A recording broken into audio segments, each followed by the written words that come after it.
ನಮಸ್ಕಾರ ವೀಕ್ಷಕರೇ, ನೀವು ನೋಡ್ತಾ ಇದ್ರ ಪಿಟಿವಿ ನ್ಯೂಸ್ ಕನ್ನಡ. ನಾನು ಚಂದನ್ ಶಿಕಾರಿಪುರ. ಇದು ಪಿಟಿವಿ ನ್ಯೂಸ್ ಕನ್ನಡಕ್ಕೆ ಸಿಕ್ಕ ಮತ್ತೊಂದು ಜಯ. ರಸ್ತೆಯಲ್ಲಿ ಹರಿಯುತ್ತಿರುವ ಕೊಳಚೆ ನೀರು ಎಂಬ ಶೀರ್ಷಿಕೆಯಡಿ ಸುದ್ದಿ ಪ್ರಸಾರ ಮಾಡಲಾಗಿತ್ತು. ಈಗ ಎಚ್ಚೆತ್ತುಕೊಂಡಿರುವ ಅಧಿಕಾರಿಗಳು ಕಾಮಗಾರಿ ಆರಂಭಿಸಿದ್ದು ಸಾರ್ವಜನಿಕರು ನೆಮ್ಮದಿಯಿಂದ ನಿಟ್ಟುಸಿರು ಬಿಟ್ಟಿದ್ದಾರೆ.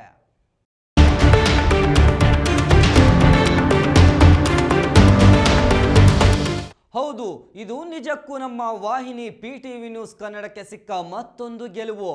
ನಮ್ಮ ಉದ್ದೇಶ ಸ್ಪಷ್ಟವಾಗಿದ್ದು ಜನರ ಸಮಸ್ಯೆಗಳನ್ನು ನಿವಾರಿಸುವ ಉದ್ದೇಶ ಈಡೇರಿತ್ತು.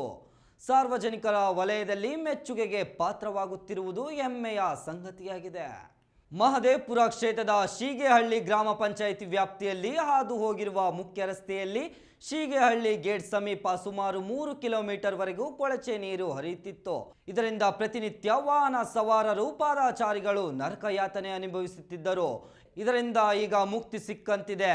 ಕೆಲಸ ಶುರುವಾಗಿದ್ದು ಆದಷ್ಟು ಬೇಗ ಕಾಮಗಾರಿ ಪೂರ್ಣಗೊಂಡು ಸಮಸ್ಯೆಗೆ ಪರಿಹಾರ ದೊರಕಲಿ.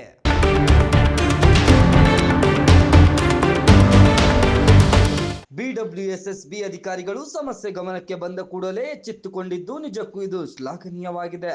ಸಂಬಂಧಪಟ್ಟ ಎಲ್ಲ ಅಧಿಕಾರಿಗಳು, ಪಿಟಿವಿ ನ್ಯೂಸ್ ಕನ್ನಡ ವಾಹಿನಿಯ ವರದಿ ಸ್ಪಂದಿಸಿದ ಎಲ್ಲರಿಗೂ ಧನ್ಯವಾದಗಳು. ಹಾಗೂ ಇದೇ ರೀತಿ ನಿಮ್ಮ ಪ್ರೀತಿ, ವಿಶ್ವಾಸ ನಮ್ಮ ಪಿಟಿವಿ ನ್ಯೂಸ್ ಕನ್ನಡದ ವಾಹಿನಿ ಮೇಲೆ ಇರಲಿ ಎಂಬುದು ನಮ್ಮ ಆಶಯ. ಕ್ಯಾಮ್ರಾಮ್ಯಾನ್ ವಿಶ್ವನಾಥ್ ಜೊತೆ ರವಿ ಎನ್, ಪಿಟಿವಿ ನ್ಯೂಸ್ ಕನ್ನಡ, ಬೆಂಗಳೂರು.